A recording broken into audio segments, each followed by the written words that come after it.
Kan tak payahlah masuk. Masuklah baca Yasin bagus. Ni ada saya ni sudah seremban nak nyanyi satu lagu rock Bruce Gang kata dia. Umur 81 hancur tuan-tuan tak payah. Itu bukan masa kita dah. Ya, umur dah 70, umur dah 60. Ya, jadi maknanya sedar-sedarlah diri itu. Buat kita tengah tarik tuan kau mati masa tu, mati apa nama dia tu? Mati tarik. Kena pantap dari malaikat nanti. Tuan-tuan sekalian kan? Kita takut mati dalam su'ul khatimah. Itu su'ul khatimah, mati dalam keadaan yang buruk. Kita kalau tarik al-jannatu wa na'imuha, tu cantik. Kalau tercokik mati. Mati tengah berjanji bagus, tengah selawat. Kan, kalau mati tengah tarik tuan, benda-benda yang tak apa baik tu, itu perkara yang sepatutnya kita elakkan tuan-tuan sekalian Sebab apa tuan-tuan? Sebab kita dah seronok dengan benda tu. Kita nak fatwakan haram secara mutlak pun taklah. Tapi dia ke arah kepada perkara yang melekakan. Kita kembali tuan-tuan tadi, orang kata, ini ustaz pun dah berlakon. Kawan-kawan saya yang tak masuk panggung, tak masuk ke wayang pun dah masuk wayang dah hari ni. Pergi dekat Maidin lah, manalah dia cerita lah kan. Sebab nak tengok ustaz UAI. Ni ramai peserta Azhar kan. Kan. Ustaz Kazim ramai ke sini? Ramai juga. Tak perlu tak minat kat ustaz tak apa tak ada masalah. Tuan-tuan? Ramai. Tapi tuan-tuan itu jadi hukum, jadi perbincangan hukum. Tapi kalau ikut syekh-syekh kita yang agak straight ni, mereka tak suka, mereka tak setuju. Ustaz tak pasal berlakon pula. Sebab ustaz tu orang dah terpaksa masuk wayang. Itu jadi persoalan perbincangan. Ada pula program tuan-tuan nama dia Zikir. Pernah ikut program tu dalam TV Hijrah Zikir kan. Tapi oleh kerana dah ada biola dekat dalam zikir-zikir tu, dah ada gitar, jadi tak jadi zikir-zikir dah. Dia dah jadi baris lain dah program tu.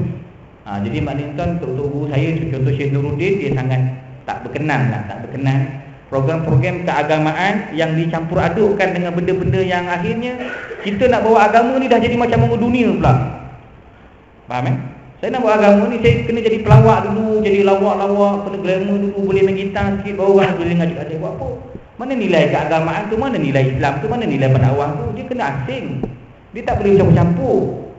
Kan? Contoh kita kata macam orang pemelah pencetus rumah ni, dia kena menyanyi. Kalau nyanyi nasyid tu okey lah, tapi kena meniru gaya artis. Dia punya tu pun artis juga yang apanya semua. Akhirnya program tu dah jadi macam program artis lah pula. Memang bergantung pada selebriti, bergantung pada glamour. Akhirnya tuan-tuan, maaf saya sebut program-program reality ni pun dia boleh bersaing lah dengan program-program tak elok tu. Tetapi kesannya ialah dia melahirkan ustaz-ustaz segera yang tak tahu, tak matang ilmunya. Melahirkan ustazah-ustazah yang segera, yang tak berapa terror lah. Kan, yang tak berapa tahu sangat hukum. Orang dah tanya malu tak jawab balasah. Sebab dia juara imam muda, sebab dia ni juara pencetus rumah. Itu tuan-tuan, maksudnya ada pro dan kontra yang saya nak ceritakan. Namun kalau kita nak kaitkan dengan perbincangan pagi ini, tetap bermanfaat program-program tersebut, sekurang-kurang memberikan pilihan dan alternatif kepada orang yang ingin mula berjinak-jinak dengan Islam. Baik. Yang kedua, para da'i perlu menguasai ilmu psikologi dengan baik. Kerana Nabi SAW merupakan seorang ahli konseling yang berjaya. Contoh maknanya kita ni, mak bapak, abang ataupun kita ni suami, sebagainya lah, isteri, kita ada sikit lah ilmu psikologi. Kalau psikologi tak larat, dah nasihat dengan baik, dah pisah tempat tidur pun tak jalan, apa nak buat? Teknologi nama dia lepas tu. Itu peringkat yang kedua lah. Lepas psycho, tekeh kan dia. Teknologi nama dia tuan-tuan. Dah tak tahan tu, boleh sobat. Sobat pula tuan-tuan, sobat yang tidak melukakan. Ada syarat-syarat sebab tu, jangan belasah je kan. Okey tuan, itu poin yang pertama. Okay, kita kembali tuan-tuan, kita teruskan dengan poin yang kedua. Adapun contoh bagi tujuan kedua, iaitu menanamkan kebenaran bagi mereka yang merasa susah untuk menerima perkara itu atau menganggapnya sebagai aneh. Orang tak boleh terima kebenaran. Tuan-tuan, kadang-kadang kesian balik haji, balik umrah, ini yang kesian-kesian sikit lah. Sampai dia tak boleh menghayati sangat lah. Dia kata, korang ni yang semayang-semayang ni betul ke masuk syurga? Dia kata dia. Sampai perkataan itu keluar tuan-tuan. Dia kata kau ni ya sangat pergi sana sini, infak lah, apalah, kuliah lah, ya ke kau ni masuk syurga? Kita kata tuan, syurga ni bukan kerja kita. Kan? Bukan kerja saya, bukan kerja tuan-tuan. Nak tentukan syurga ni, kerja kita beramal. Kerja kita ni patuh kepada Allah Ta'ala. Ada satu kitab Imam Qurtubi cerita kes yang berlaku di Mesir. Lamalah. tahun mungkin 700-800 Hijrah dululah, tuan-tuan. Seorang muazzin, tuan-tuan, seorang muazzin, dia ni muazzin ni katanya dia tukang azan lah. Ya, baguslah. Muazzin, tuan-tuan, azan. Ya. Orang dulu azan tu dia kena naik menara masjid. Sebab mic tak ada kan, naik menara masjid, tuan-tuan. Ya. Azan, ketika nak azan, tuan-tuan, dia terpandang bahawa rupanya dekat sebelah masjid tu, daripada atas nampak sebelah masjid tu ada satu rumah. Rupanya rumah tu rumah orang Kristian. Ni kita di Muslim. Ya, rumah tu rumah orang Kristian. Tengok-tengok, tuan, dia tengok-tengok di penting-penting ni, dia nak darah pun kan. Daripada atas ni nampak ni. Ada nak darah kepada orang Kristian ni. Dah jatuh hati, tuan-tuan, dah berkonan. Ni muazzin ni. Ya, tuan-tuan, akhirnya dia turun, dah selesai kerja azan dia pun turun, dia cari rumah tu, dia jumpa budak perempuan dia. Dia kata macam mana, dan dah minat dekat kau, kita kahwin boleh? Kata dia. Perempuan Kristian ni kata, tuan-tuan, saya Nasrani, kamu Muslim, bapak saya takkan izinkan seorang Muslim berkahwin dengan saya. Kata bapak dia. Kata si muazzin ni, tuan, dia tak ada hal, kata dia tak ada hal, dia boleh masuk Kristian, kata dia. Tuan-tuan, mudahnya agama tu dikorbankan, kan tak ada masalah. Kan dia boleh jadi Kristian, kata dia. Tuan-tuan sekalian, takdir Allah Ta'ala, dia mati dalam su'ul khatimah, mati dalam keadaan beragama Kristian. Tuan-tuan, mati dalam keadaan belum sempat pun dia dah bersetuju, dia dah maksudnya dah bersetuju nak kahwin, artinya dia dah murtad, dah jadi Kristian, belum sempat berkahwin, tuan, naik tangguh, tuan-tuan, berselisih ke macam mana, dua-dua mati. Yang lelaki ni pun mati, yang perempuan pun mati. Na'udzubillah. Ini makna tuan mati apa ni? Seorang muazzin mati dalam su'ul khatimah. Sebab tu Ustaz, saya tak nak azan, Ustaz. Sebab tu saya takut nanti mati su'ul khatimah. Yang tak nak azan ni lagi senang mati dalam su'ul khatimah. Ataupun yang berburak masa azan, ataupun yang sengaja tidak pergi menyahut seruan azan. Ini tuan-tuan lagi bahaya kedudukan kita. Cuba bayangkan kalau dia yang tukang azan pun boleh mati macam tu, kita ni tuan tak tahu apa kehidupan, penghujung kehidupan kita tak tahu. Orang Kristian pun, orang Christmas pun kita Christmas, orang Deepavali pun kita Deepavali. Kadang-kadang kita dah telanjur seolah mengiyakan agama mereka. Ini yang masalahnya tu. Kan kalau setakat ucap Merry Christmas ke, Merry apa bandar lah tuan-tuan kan. Setakat ucapan di mulut saja tu mungkin ada lagi ulama yang mengharuskan. Setakat nak ambil hati jiran saja itu okey lah. Ini kadang-kadang lebih-lebih pula masuk pula ke gereja. Dia mesti, tuan-tuan, saya tengok kadang tu ulama-ulamanya dipaksa oleh pemerintah untuk duduk sekali dalam gereja tu. Bukan majlis setakat program-program berbentuk luaran, tapi program memang keagamaan. Dia kalau berbentuk keagamaan tu sangat bahaya, tuan-tuan sekalian. Kita mati masa tu, na'udzubillah, gugur akidah kita dan kita mati dalam su'ul khatimah. Tuan-tuan, jadi poin yang kedua ni kita tengok kitab tu, dia kata apa? Kita nak tanamkan kebenaran. Dan kadang-kadang kita menganggap kebenaran ni benda yang susah, yang pelik, yang susah nak diamalkan, tuan-tuan. Tengok Nabi SAW sebut dalam hadis ini, tengok terjemahan hadis yang kedua daripada Abu Sa'id Al-Khudri radhiyallahu anhu.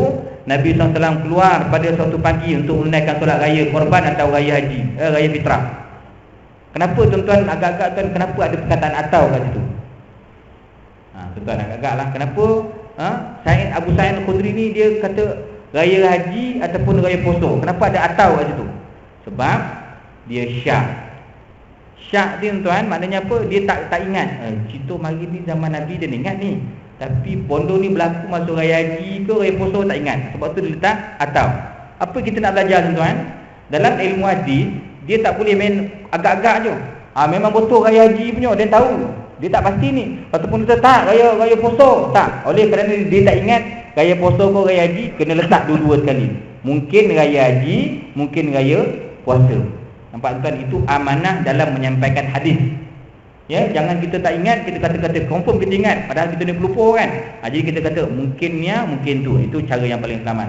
Nabi SAW bersabda, wahai wanita, wahai kumpulan wanita, hendaklah kalian bersedekah, kerana aku telah diperlihatkan oleh Allah Ta'ala pada malam Isra' wal Mi'raj bahawa golongan wanita lah yang teramai menjadi penghuni neraka. Yang lelaki pun seronok, alhamdulillah, akhirnya kita berjaya juga masuk syurga. Tuan-tuan, belum tentu lagi ni. Orang perempuan ni masuk neraka sebab orang lelaki punya pasal. Orang perempuan masuk neraka kerana lelaki yang punya masalah, yang puncanya kebanyakan daripada lelaki. Biasa, tuan-tuan, kita tengok kan, akak tu baik. Biasanya kalau lelaki dia baik, orang perempuan ni dia ikut lelaki Kadang-kadang perempuan ni dia nak buat baik, cubalah nak sembahyang duha, cubalah nak jaga aurat dengan sempurna. Kadang lelaki tak supporting, tak faham, lelaki tak kerti bahasa, tuan-tuan sekalian, na'udzubillah. Sebab itu perempuan jadi rosak, sebab laki tak elok. Tuan-tuan, itu punca dia. Jadi yang laki ni kita jangan perasan kita selamat, kita pun mungkin tak selamat. Ya, tuan-tuan, Nabi kata yang banyak masuk neraka orang perempuan. Baik. Orang perempuan tanya, ya Rasulullah, kenapa pula? Kenapa orang perempuan banyak ramai masuk neraka? Kerana kata Nabi SAW, perempuan ni dia ada dua spesialis dia, dua kepakaran dia yang jarang ngadu pada orang lelaki. Satu, tuan-tuan, orang perempuan ni tuksirnal la'nah, dia pakar dalam melaknat. Caci maki, ya, benda-benda yang salah tu orang perempuan ni dia ada kelebihan yang tak ada pada sebahagian lelaki. Yang kedua, tuan-tuan, orang perempuan ni apa? Takfurnal ashir, dia mengingkari suami. Abang bawa balik ikan paus, masalah ikan bilis, masalah semua salah abang. Apa bawa balik semua salah, sebut tak kono. Ini maknanya perempuan yang menjadi penghuni neraka, antara sebabnya ialah suka ingkar pada suami, tak berterima kasih. Tuan-tuan sekalian, Nabi SAW bersabda lagi, dan aku tidak pernah melihat para wanita yang kurang akal dan agamanya yang mampu menewaskan golongan lelaki yang bijak dalam kalangan kamu. Tuan-tuan tengok pula, sahabat bertanya, apakah kurangnya agama dan akal kami ya Rasulullah? Kenapa pula orang perempuan ni kurang agama dia? Satu soalan. Kemudian kenapa pula orang perempuan ni kurang akalnya? Soalan yang kedua, tuan-tuan. Sabda Nabi SAW, bukankah penyaksian seorang perempuan itu cuma menyamai setengah penyaksian seorang lelaki? Perempuan dia tak boleh jadi saksi. Jangan pula nanti orang lelaki semua fasik contohnya, orang perempuan jadi saksi nikah, tak boleh, tak sah. Ya, perempuan dia jadi saksi pun dalam isu-isu tertentu sahaja. Contoh penyaksian untuk jadi nak mensabitkan ibu susuan, itu orang perempuan boleh bab-bab tu. Dalam isu-isu tertentu saja orang perempuan boleh jadi saksi.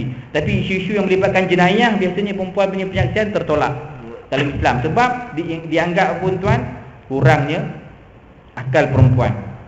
Dalam kelas pun saya punya student pun tuan, kalau 200 orang tu yang belajar, yang rajin, yang tekun orang perempuan lah. Dia tak ada lain SMS tengah kelas dia. Orang perempuan ni dia memang fokus. Dia memang kalau apa kita cakap tu dia patuh lah. Arahan kita bagi tu memang ikut. Yang lelaki tuan dia gele-gele datang. Hari ni dia datang, dia wakil kawan ni, kau datang, kau tolong tandakan attendance aku nanti. Ustaz mesti tak perasan je. Mana nak perasan tu, ramai student gitu kan. Dia hantar wakil dia. Esok kau datang pula. Assignment pun dia copy paste je. Kau back separuh, dia back separuh, sesama tak boleh tuan-tuan. Itu biasa sebahagian besar pelajar lelaki kita kan.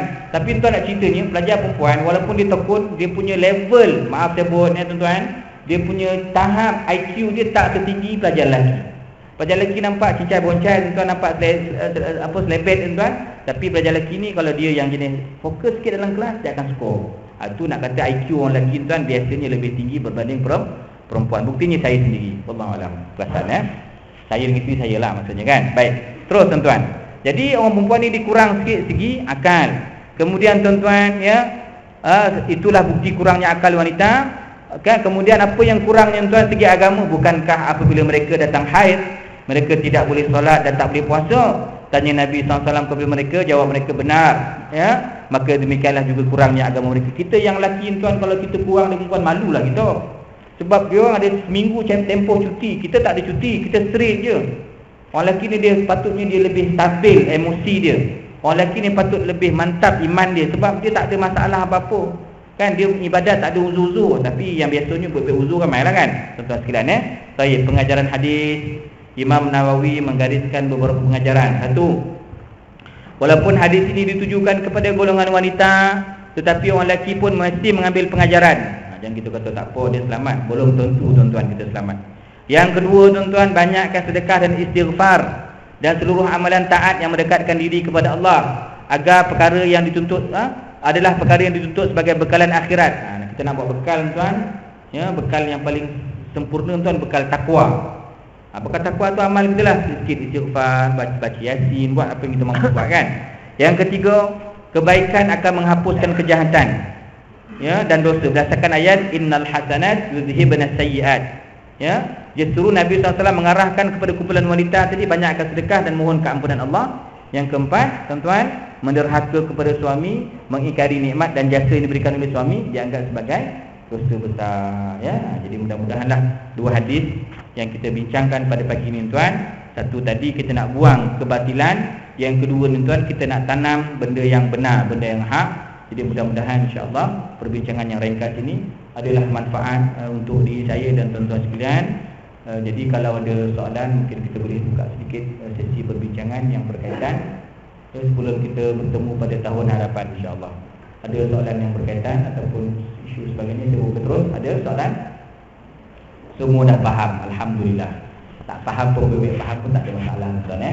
Saya nak promosikan infak untuk madrasah, untuk usaha. Ini ada artikel tulisan-tulisan tentang tasawuf. Ini ingat ini dah ada kan yang siri kedua dulu. Takhalli dan tahalli. Kemudian mujahadah dan musyahadah. Tuan-tuan boleh sambil mendermalah dia punya infak RM8, tapi biasa bagi 10 kita tak pulang dah. Sebab kita dah ditukar dan kita masukkan saja ke dalam tabung madrasah kita, insya-Allah. Saya tinggalkan perkara ni, kitab ni kita uruskan nanti. Mohon maaf. Assalamualaikum warahmatullahi wabarakatuh. Okey. Tuan-tuan dan puan-puan, demikian tadi tazkirah 40 teknik Rasulullah mengajar yang telah disampaikan oleh yang berbahagia Ustaz Dr. Haji Syuhada bin Mahmud Al-Hafiz.